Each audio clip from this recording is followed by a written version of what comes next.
Senhor nessa noite, aleluia.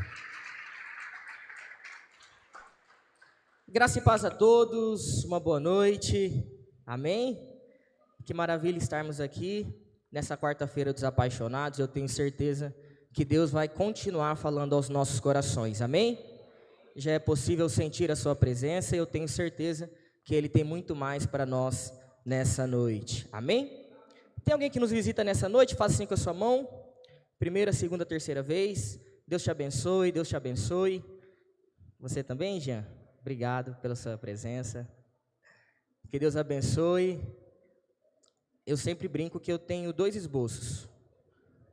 Quando tem visitante, que é uma palavra mais tranquila, e quando é só o povo da casa, que daí.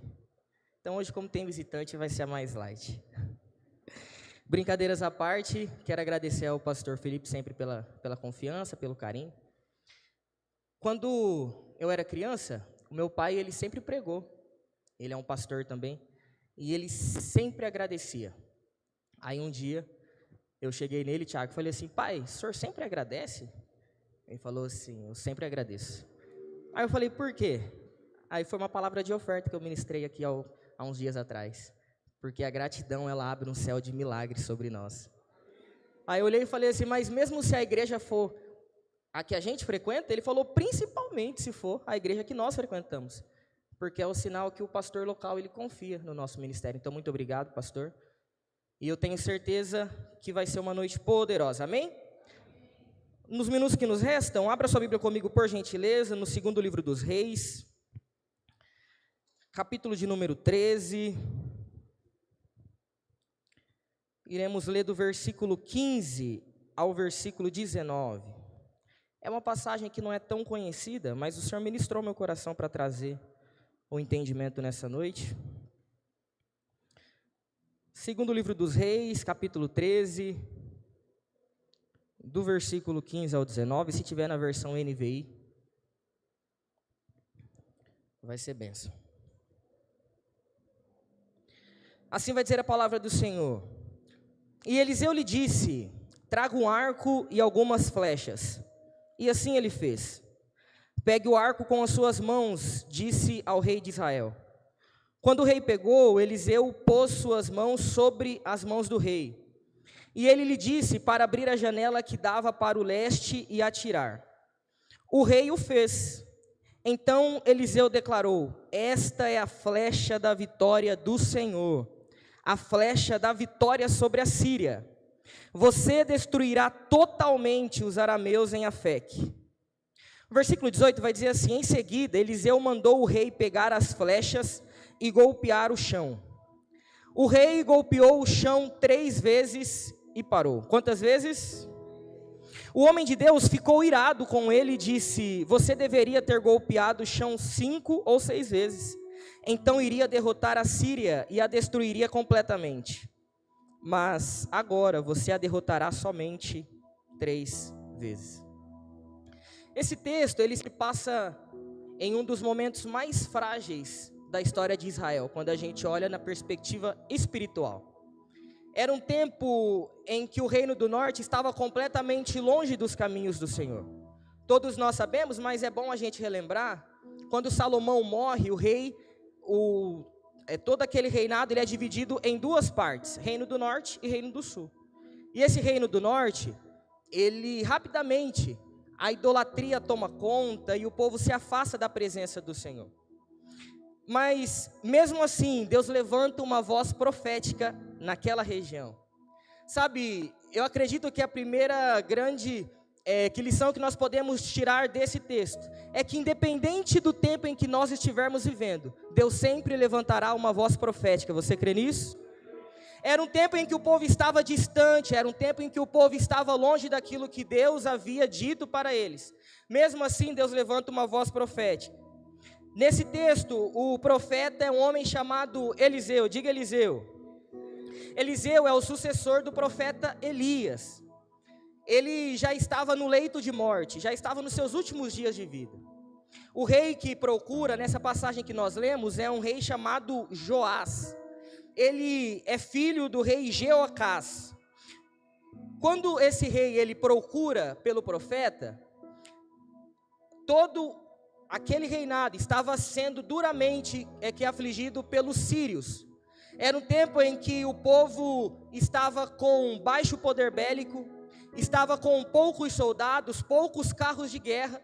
Então, quando esse rei ele se vê nessa perspectiva, ele se sente o quê? Encurralado. E aí, mesmo ele distante dos caminhos do Senhor, o que ele faz? Ele vai procurar a voz do profeta. E tem algo que é uma verdade muito grande até hoje, nos dias em que nós vivemos, que o que é? Quando nós estamos, obrigado Jace, quando nós estamos passando por algum momento difícil, o que nós fazemos?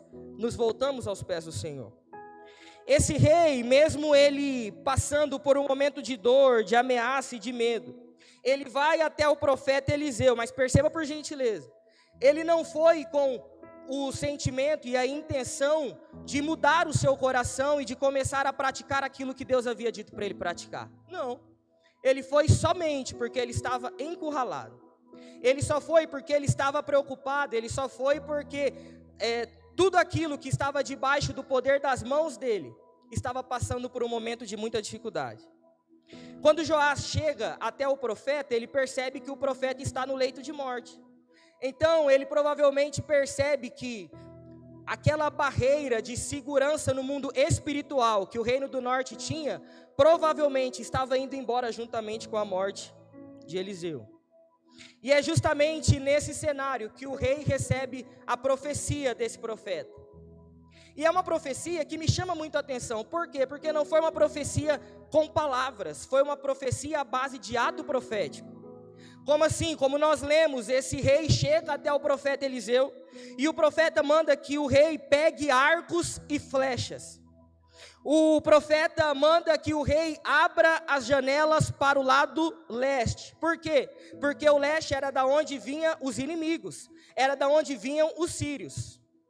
Então esse rei ele faz isso, e o profeta olha e diz assim: rei, essas flechas que o Senhor lançar, será a flecha da vitória do Senhor. Essas flechas que o Senhor lançar, perceba a profundidade disso. É um rei que mesmo distante, ele recebe uma profecia dizendo: olha, eu não faço por tudo aquilo que você faz, ou pelos os atos que você tem feito. Eu faço porque eu sou fiel para com o meu povo. Eu faço porque eu fiz uma aliança com o meu povo. Esse rei então, ele pega as flechas e ele lança a primeira. E quando esse rei ele faz isso, quando o profeta Eliseu olha e diz para que eles fizessem isso, era um anúncio da libertação daquele povo pelas mãos do Senhor. Mas então veio um momento decisivo. Quando nós lemos, nós conseguimos perceber que o rei ele começa bem, sim ou não? Ele faz tudo aquilo que o profeta tinha mandado ele fazer. Ele pega o arco, ele pega as flechas, ele abre a janela para o lado leste, e ele até começa a lançar as flechas. Não havia um número definido de flechas, não havia um número que o rei deveria lançar. Foi dito apenas: lance as flechas, porque essas flechas são a vitória do Senhor. Naquele ato era como se o próprio Deus estivesse medindo a fé do rei, o seu discernimento espiritual e tudo aquilo que ele poderia ou não praticar, tudo aquilo que ele estava disposto a fazer. Mas então, como nós lemos, o rei ele lança apenas 3 flechas e para. Como nós lemos, o texto não diz que ele foi impedido, o texto não diz que o profeta mandou ele parar, não. Ele parou por quê? Vontade própria. Eliseu então ele se ira, por quê? Porque ele percebeu que o rei não foi perseverante. E é sobre isso que nós iremos falar nessa noite.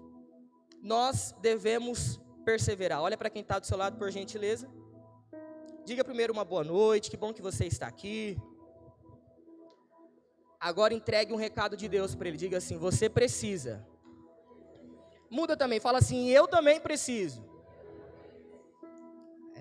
Agora pesou, né? E eu também preciso, repita. Perseverar. O rei lança 3 flechas e para. Qual foi o resultado disso? Não foi a derrota, mas foi uma vitória limitada. Israel, de fato, venceria os sírios, mas não venceria mais completamente. Por quê? Por causa da não perseverança do rei de Israel. A libertação viria, porém viria incompleta. O rei, ele não rejeitou a profecia. Ele não desprezou a direção de Deus, mas ele parou. O rei olhou e falou assim: eu não vou mais lançar, 3 está bom. E é interessante nós pensarmos que o texto ele se silencia sobre o motivo que o rei para de lançar as flechas. O texto não diz se foi cansaço, o texto não diz se o próprio rei achou que era suficiente, mas fato é que o rei parou. O problema não está no começo da nossa fé, o problema não está no começo da nossa jornada, mas está no ponto em que nós, por vontade própria, decidimos parar. O problema está quando nós olhamos para as nossas situações, quando nós olhamos para as nossas realidades, para as nossas capacidades, e julgamos por bem parar. E julgamos que não tem mais a necessidade de continuar, quando nós decidimos parar antes do tempo. E esse texto nos traz uma verdade que é dura, Tiago Sorrilho. A verdade é que é possível obedecer a Deus e ainda assim não perseverar o suficiente para experimentar a plenitude do que Ele nos prometeu. Olha como isso é forte. Não basta nós obedecermos, não basta nós começarmos bem, não basta nós começarmos com ânimo. Nós precisamos fazer tudo aquilo que Deus nos mandou fazer. Nós precisamos, de acordo com aquilo que nós entendemos, de acordo com aquilo que a Bíblia nos ensina, perseverar, independente da situação que nós nos encontramos. Joás não foi interrompido por Deus e nem pelo profeta, ele foi interrompido pela sua falta de perseverança. Quando Joás para, ele não está apenas cessando um movimento físico, ele está limitando. Eu vou repetir, quando Joás para, ele não está apenas cessando um movimento físico, ele está limitando aquilo que Deus havia mandado, aquilo que Deus havia dito para aquele povo. O que era? Eu irei destruir completamente os sírios. Por conta da falta de perseverança, a vitória foi parcial. Muitas vezes nós não recebemos ou não tomamos posse daquilo que Deus tem para as nossas vidas. A palavra está sendo liberada, os cultos estão sendo vividos. Sabe, nós estamos passando, e graças a Deus por isso e pelos nossos pastores, por um tempo de muito crescimento. Isso é maravilhoso, sim ou não? Irmão, vocês estão comigo aqui, amém? Eu vou repetir. Nós estamos passando por um tempo de crescimento, sim ou não? Nós estamos vivendo cultos poderosos. Aí, obrigado, Jace. Vem comigo, Jace. Vamos até o final. Eu tenho uma perspectiva, Tiago, que a Jace só dá glória a Deus quando você prega. Mas hoje vai ser a mudança da Jace. Ah lá, começou, tá vendo? Mas aqui eu quero fazer uso de uma expressão que o pastor Felipe, esses dias, durante uma ministração, ele nos trouxe. Sabe, parece que tem até um cabide espiritual naquela porta. Nós vivemos as ministrações, nós vivemos cultos poderosos, mas parece que quando nós estamos saindo, tudo aquilo que foi ministrado aqui, a gente pega, pendura ali, e vamos viver as mesmas práticas e as mesmas rotinas. No dia seguinte, nós continuamos achando que a palavra talvez nem foi tão boa assim, o culto nem foi tão poderoso assim. Ou a gente terceiriza, né? Eu vi uma frase no Instagram essa semana que é assim: quando eu quero julgar os outros, eu só falo que eles estão errados. Agora, quando eu quero julgar a mim mesmo, eu reconheço o meu erro. E essa noite é uma noite de nós abrirmos o nosso entendimento e reconhecermos que nós precisamos perseverar. Você pode dizer glória a Deus por isso? A palavra é dura hoje, Rodrigão. Tem jeito não. Esse texto nos confronta porque mostra que o céu não responde apenas à fé que inicia, mas à fé que prevalece. A fé que continua até o fim. Deus estava disposto, como nós estamos dizendo, a consumir completamente os sírios, mas por conta do ato interrompido da parte do rei, a vitória foi uma vitória parcial. Começar com fé é muito importante, mas não é o suficiente. Começar com ânimo é bênção, mas não é o suficiente. Começar com toda a sua energia lá em cima é top, mas não é suficiente. E aqui nós temos um dos maiores bodybuilders de Campo Grande região, Jean. É ou não é, Jean? Não adianta a gente começar. Eu vou falar agora da vida fitness, porque graças a Deus eu comecei. Você pode dizer glória a Deus por isso? É, irmão, tem que ser. Não adianta, também tem a Laís ali no fundo que é fitness. Não adianta nós começarmos a nossa vida em qualquer coisa que seja, mas aqui o Sullivan vai dizer também, o Sullivan está gigante, irmão. Não adianta nós começarmos uma vida numa simples academia e achar que do dia para a noite vai ser fácil. O texto nos mostra que não foi a ausência de fé que limitou a vitória, mas a ausência de continuidade. E quando eu estava no meu secreto com Deus, pedindo para que Ele me desse uma palavra para estar compartilhando essa noite, Deus me trouxe justamente esse entendimento. Nós estamos no começo de um novo ano. E via de regra, o ano começa cheio de expectativas, sim ou não? Nós começamos o ano obedecendo, começamos o ano acreditando. E o rei Joás, ele é um retrato perfeito disso. É o retrato de quem começa o ano cheio de promessas. É o retrato de quem começa o ano com oração, vindo às 5 da manhã e aparentemente vai até o final e começa a fazer votos e já acha que vai ser top, que vai... Mas daí, passa a primeira semana, passa o segundo mês, o terceiro, o quarto, quando chega lá em maio, já esfriou. É a mesma sensação do encontro, sim ou não? Quantos já passaram pelo encontro? O encontro é? Amém. Irmão, quando a gente sai daquela chácara, meu Deus do céu, a sensação é de que nós temos o poder, pela graça de Deus, de destruir Satanás. A sensação é de que nós temos algo maravilhoso, mas aí passa a primeira semana, a segunda e tudo já se esfria. Com o passar do tempo, a rotina volta, o cansaço aparece e as respostas parecem que não vão mais aparecer. Em algum momento, nós decidimos que 3 golpes são suficientes, mesmo com as mãos cheias de flechas. E é muito interessante nós pensarmos que, nesse contexto de sociedade que nós vivemos, nós somos praticamente que doutrinados a descartar, sim ou não? No tempo dos nossos pais, dos nossos avós, eu me recordo que era muito diferente. Por quê? Existia uma doutrina de que assim, se não tá bom, calma e vamos consertar. Amém. Existia uma doutrina do que, se não tá bom, calma, conserta. Calma, não precisa jogar fora essa roupa, a gente consegue costurar. Não precisa trocar de carro agora, a gente consegue consertar. Não precisa descartar isso, a gente pode usar para um outro fim, para um outro meio. A mensagem que nos cerca não é da insistência, mas a de facilmente insistir naquilo. Nós começamos a pensar que se o casamento está passando por alguma crise, é melhor o quê? Separar. Se o trabalho está cansando demais, é melhor o quê? Pedir demissão. Se a igreja, se pessoas frustram com as nossas expectativas que nós mesmos criamos e projetamos, a culpa é do pastor, a culpa é do líder, a culpa é do pastor Gel que não me viu que eu canto muito bem. E aí o que a gente faz? Troca de igreja. Em vez de estarmos dispostos a perseverar, não esqueça que esse é o tema da ministração. Em vez de estarmos dispostos a continuar, a insistir, a gente facilmente descarta e coloca de lado.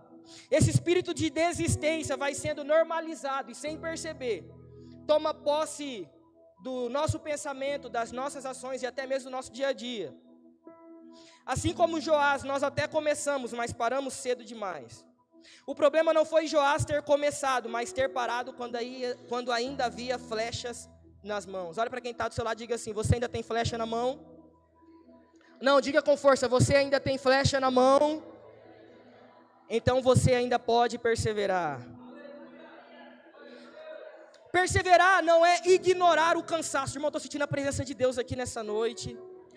Perseverar não é ignorar o cansaço. Murilo, eu estou cansado. Murilo, eu não aguento mais, eu quero parar. Perseverar não é desconsiderar o cansaço, mas é acreditar que a vitória plena vem depois de você perseverar. Depois de você insistir, depois de você pegar o seu casamento e dizer assim, eu não vou desistir, depois de você pegar aquilo que tem afligido o seu coração e dizer, eu vou continuar, porque o Deus que eu sirvo é o Deus que honra a perseverança. Tem alguém que crê nessa palavra? Levante as suas mãos. Se tem alguém que crê nessa palavra, levante as suas mãos e comece a adorar o nome do Senhor. João Calvino, um dos grandes nomes da fé cristã, disse: a fé verdadeira não é aquela que começa bem, mas a que persevera até o fim. Nós precisamos perseverar, porque a perseverança derruba prisões que parecem impossíveis. Você crê nisso? Em Atos, capítulo de número 16, Paulo e Silas chegam a uma cidade chamada Filipos. Como chama a cidade? Ó, vocês estão comigo, vamos lá. Eles chegam até a cidade chamada Filipos, e ali tem uma menina que usa da adivinhação, e isso era praticamente que um ponto turístico daquela cidade. Grandes homens, eles recebiam lucros por conta daquele talento daquela menina de adivinhar. Quando Paulo e Silas chegam naquela cidade, aquela menina começa a perseguir eles e dizer várias coisas. Paulo e Silas, tomados do Espírito Santo de Deus e do discernimento que só Ele nos fornece, olha e repreende aquele espírito maligno. Aquela menina antes então que adivinhava, ela perde isso. Os homens poderosos da cidade de Filipos, que ganhavam dinheiro baseado naquilo que aquela menina fazia, se enfurecem. E aí o que eles fazem? Manda prenderem Paulo e Silas na prisão. Está com sua Bíblia aí? Abre por gentileza comigo no capítulo de número 16 de Atos. Nós iremos ler do versículo 22 ao 24.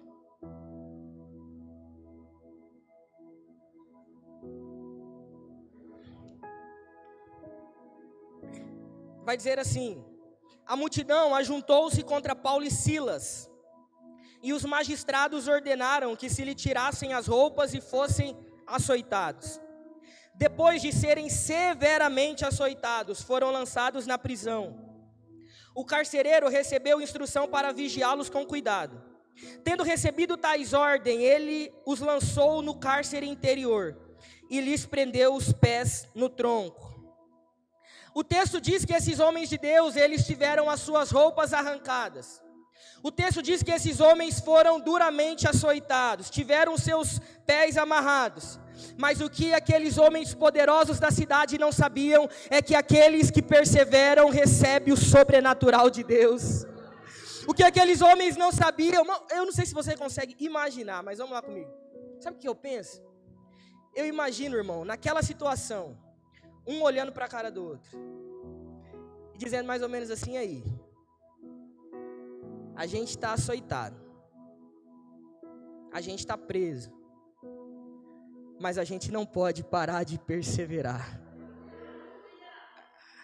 Irmão, eles começam então a perseverar na oração. Qual que é o nosso rema desse ano? O ano da oração. E começam a perseverar louvando hinos ao Senhor. Sabe, nós estamos no começo de um ano e eu tenho algo para dizer para você. Se você se vê em alguma situação difícil, persevere na oração e no louvor a Deus. Se você se vê numa situação que aparentemente não tem saída, o diagnóstico médico chegou, a causa da justiça emperrou, parece que não vai dar mais certo, dobre os seus joelhos, ore ao Senhor e continue a perseverar.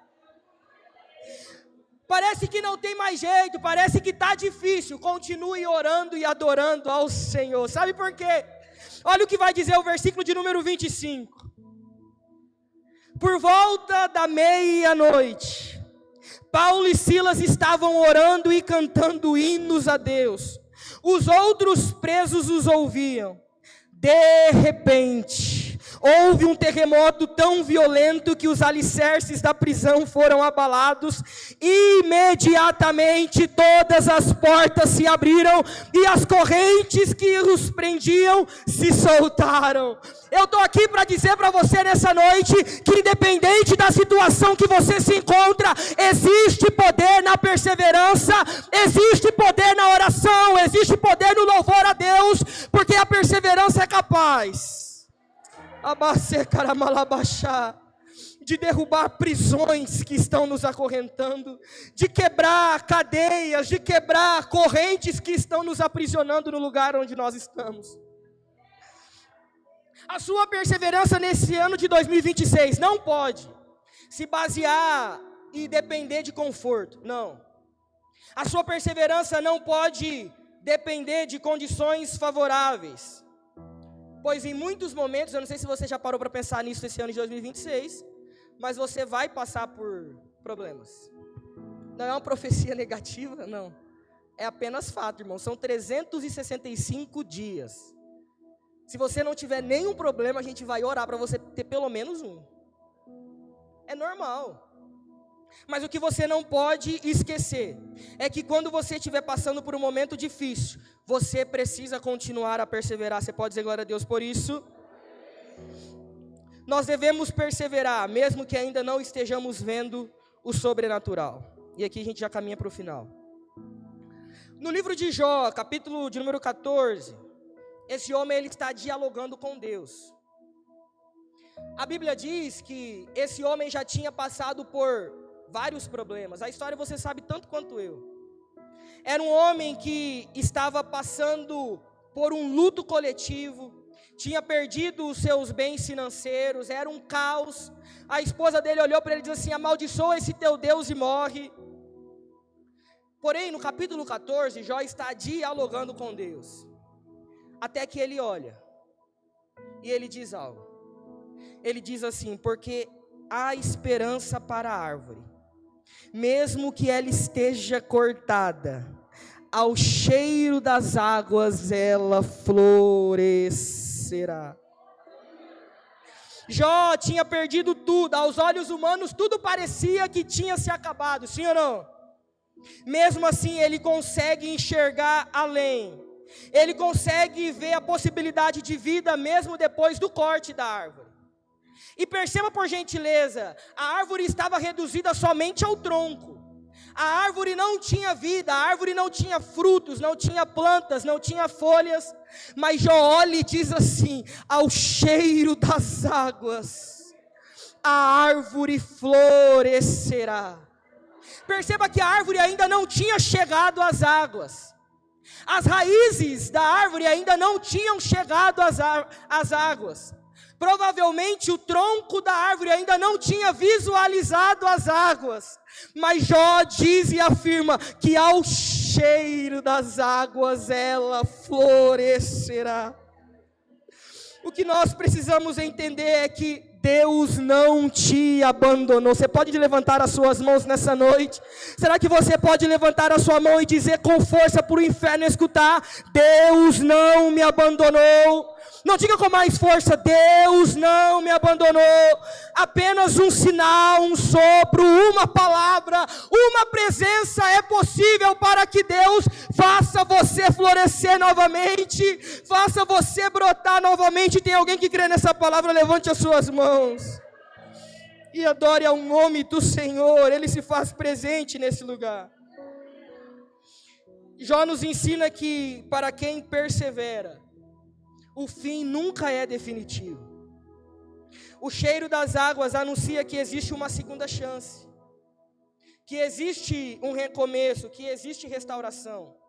O Ministério de Louvor já pode subir, por gentileza.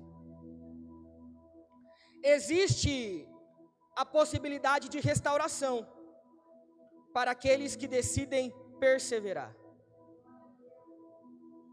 Perseverar é acreditar que Deus está mais perto do que nós imaginamos, mesmo quando nós ainda não estamos o vendo. Perseverar é acreditar que mesmo que os nossos olhos, que mesmo que nós como troncos, assim como Jó disse, não estejamos vendo ou percebendo a água, é possível que nós possamos voltar a florescer. Deus não desperdiça a perseverança dos seus filhos. Olha que coisa poderosa.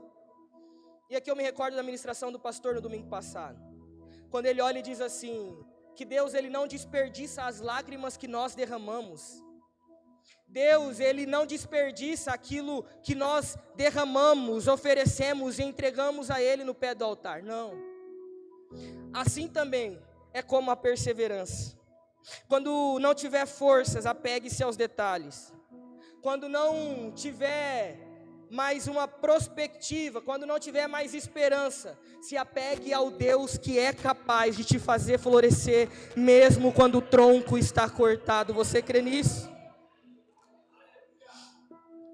Mas a pergunta que eu gostaria de fazer para você nessa noite, tendo como entendimento que a árvore cortada ela é capaz de florescer mesmo ao cheiro das águas, é: o que são essas águas? O que é essa água? Ou quem é essa água? Está com a Bíblia aí ainda? Abre comigo em João, capítulo 7, versículo 37 e 38.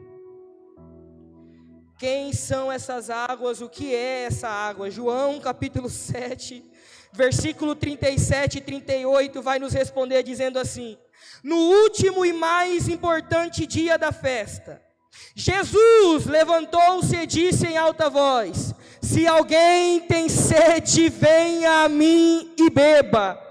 Quem crê em mim, como diz a Escritura, do seu interior fluirão rios de águas vivas. Aleluia! Eu estou aqui para dizer para você nessa noite, nesse ano de 2026, quando você se sentir cansado, tenha em mente, Jesus é a fonte que sacia o necessitado. Jesus é a fonte que traz de volta a vida. Jesus é a fonte daquele que não se vê mais com esperança de perseverar. Jesus está nessa casa. Tem alguém que crê que as águas estão nessa casa? Tem alguém que crê que o rio de águas vivas está nesse lugar? Jesus é a fonte que sacia. Perseverar não é apenas insistir, mas é permanecer ligado à fonte. Quem persevera em Cristo, irmão, nunca vai estar longe da água. Sabe qual é o nosso problema? É que nós colocamos, como nós dizemos aqui, a nossa expectativa e toda a nossa esperança em homens.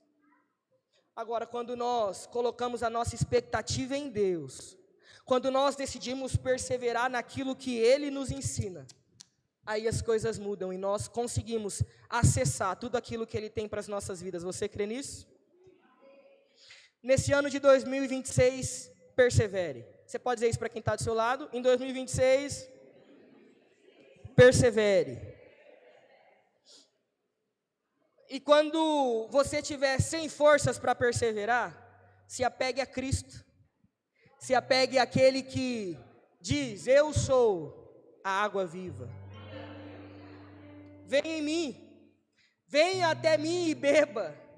Venha até mim e experimente dessas águas. Venha até mim e experimente dessas fontes. Esse é o convite que Jesus está fazendo para nós nessa noite, para que continuemos a perseverar, para que nós continuemos e acessar aquilo que Ele tem para nós. Sabe qual é o meu desejo do fundo do meu coração e disposto de qualquer vaidade? É que essa ministração acompanhe o seu ano de 2026. Que você, quando se sentir sozinho, desanimado, cabisbaixo, com vontade de desistir de qualquer coisa que seja, desde o processo fitness até a vida espiritual mais esplendorosa possível, para, respira e persevere. Você pode dizer glória a Deus por isso? Se coloque de pé, por gentileza.